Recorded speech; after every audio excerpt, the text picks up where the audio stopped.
That's when we get to talk to Quincy Mayor Thomas Koch every Tuesday morning, right about now. How are you, Mayor? Good morning, Joe. Any April Fool's jokes yesterday? No, I was checking for kick-me signs on my back, but I was clear. So I think the only joke on us is going to be the weather this week. Yeah, it seems that way. Yeah. Other woods yet. Preparing for water, it looks like, around here, right? It does appear that way, and plenty of it. So it's what we need. Any contingency plans put in place yet? DPW is always all over it. They monitor these storms, and they do the appropriate, arranging of the crews, and whether it's tide gate adjustments or cleaning catch basins. They got a pretty good system, so I don't get as concerned as I used to. Right. Folks should just be aware of the usual trouble spots when it comes to flooding, I'm sure. That's correct. House neck, Squantum area, yep. So, Mayor, can we talk a little bit about some funding requests for Quincy Center? The new parking garage is planned for the old Ross parking garage location.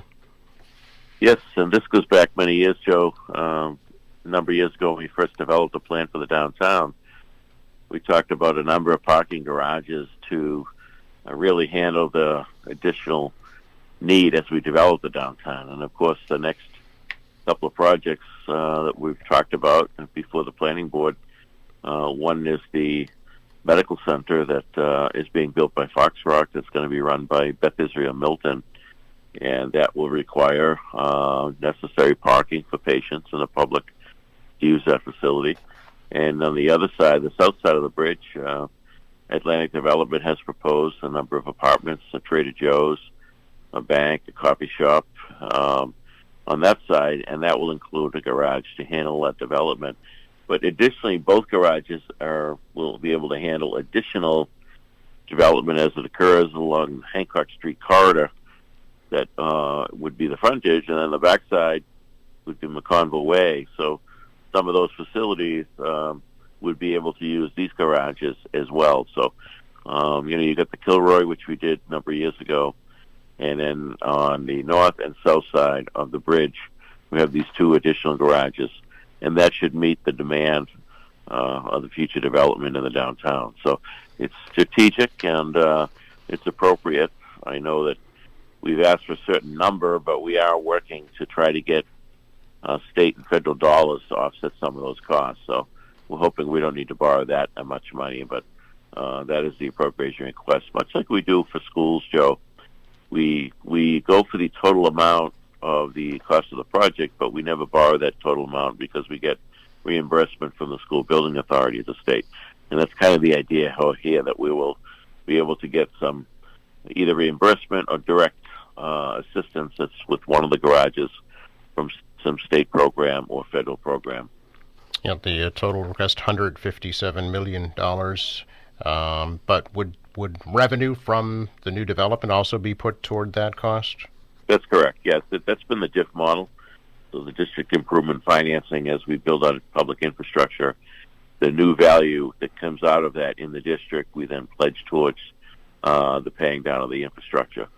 So it's a combination of factors that come into play here. Mm-hmm. We want to keep the momentum. We want to keep the downtown moving. We're seeing what's happening in Boston, and we don't want that to occur here in Quincy.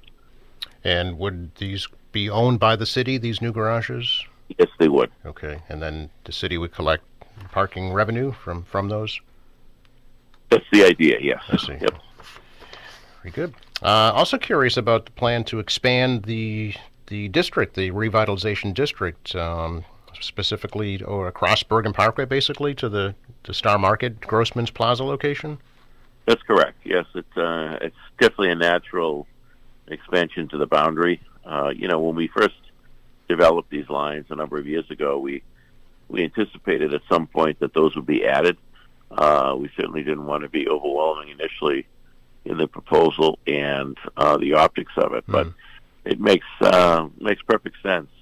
And the hope is, as that site is developed, we can connect that side with the new garage at the Trader Joe's with some kind of a skywalk overpass for pedestrians to connect between the two sides, because the Bergen Parkway is as you know, a major thoroughfare. It carries a lot of volume of traffic, and the pedestrian crossings there. Two things. One is it's a little more hairy to cross a 4-lane road. Number two is every time you hit a pedestrian button there and shutting the traffic down, it has an effect on the traffic flow on that major thoroughfare. So we're looking at that, some type of a crossover for pedestrian use to help avoid the interruption of the traffic, but also the safety of the pedestrian. Mm-hmm. So does that mean the Star Market and the stores on the other side there would be going away? No. I mean the plan for the old Grossman site. A lot of people don't know what that is, but that's basically the strip of retail that runs between Burger King and Hannon Parkway. Mm-hmm. That's going to be reimagined. So they're looking at a major development there, but they're going to continue to keep retail there. The Star Market side, there's been no report of any plans there yet, but I got to imagine someday, some point, that will come into play. Okay.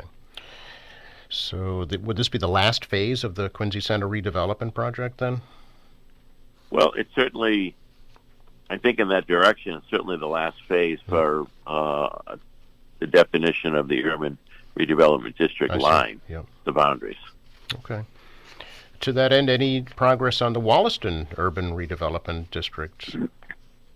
I believe the planning department has been working with the state on the MEPA request requirement, which is a little bit of a study on how the additional density down there would impact the environment. Mm-hmm. So that's in the process as we speak. Okay, very good. Mayor, certainly appropriate to ask you to comment on the passing of former Congressman Bill Delahunt earlier this week. Yeah, Bill Delahunt was really a unique individual, Joe. I've known him practically my whole life. I know my dad and he were friendly and certainly crossed paths in a good way politically over the years. When you look at Bill's service, Ward 5 City Councilor, became a state representative, was appointed by Duchovny Dukakis to fill the district attorney seat vacated by George Burke at the time. And then, of course, he ran and was successful running for Congress, the first congressman from Quincy since John Quincy Adams. But what was remarkable about Bill and was his ability to work with people of all backgrounds. It didn't matter whether you were a Democrat, Republican, Independent, whether you were a senior or a young person. In fact, Bill got noted a number of times as one of the top 10 congressmen to work with both sides of the aisle. He had the ability to bring people together on issues. And boy, oh boy, is that something we could use at the national level today.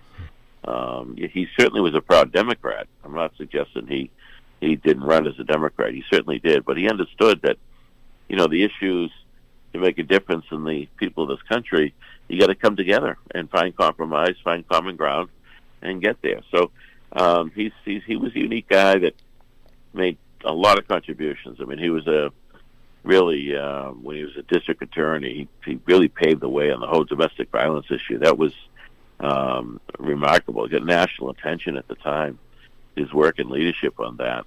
And in Congress, there was a number of issues he worked on, and I know he fought hard against the Iraq War at the time.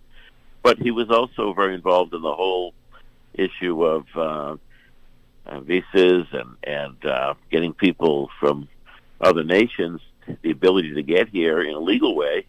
I know that he adopted a young girl at the time of Asian descent, and there were a number of families that also had adopted a number of children.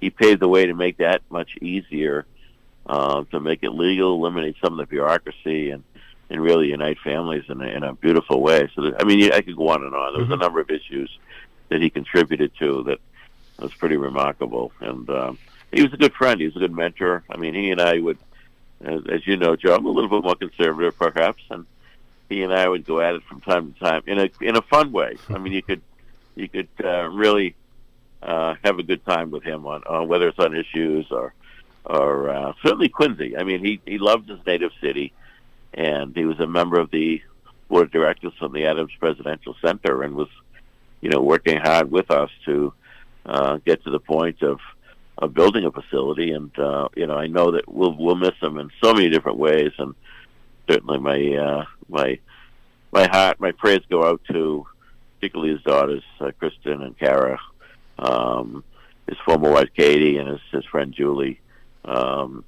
Just a remarkable guy. It's the type you don't replace, you know.